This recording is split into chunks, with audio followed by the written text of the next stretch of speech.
મરાડીન માલમ છે કે gold પીસા last 4 સાલથી ઉપર કા बढ़ रहे છે તો મરાડીન સિंपल तरीकाથી સમજાય.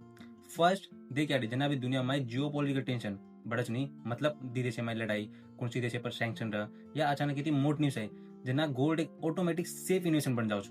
इतनी भी इंपोर्टेंट बात ई क्राइसिस जतरा भी दाड़ चालती वत्ता दाड़ेला गोल्ड पीसा ऊपर जाओ.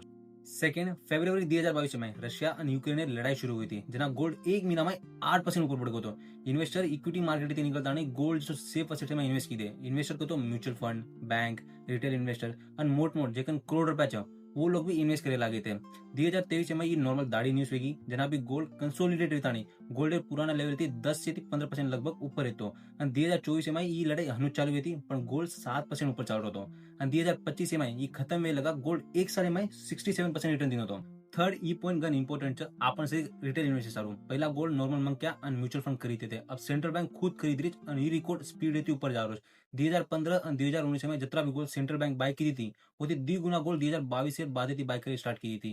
2024 में सेंट्रल बैंक के 25% हिस्सा गोल्ड बाय कर ली थी जब 2015 और 2019 के खाली 12% हुए थे. एरो मतलब छ कि जना भी आपन से रिटेल इन्वेस्टर गोल्ड खरीदत नहीं तो गोल्ड पर थोड़ा असर वच. और अगर America China India Japan Turkey और आज 20 सेंट्रल बैंक एक साथ गोल्ड खरीदी तो पीसा ऊपर जाओ और वतरा पर रच. और गोल्ड कोई गवर्नमेंट मैनेज करे नहीं मराठी तो समझ गई गोल्ड पीसा ऊपर का जा रहे. अगर तुम भी समझ गए तो मन फॉलो करे मत भूलो.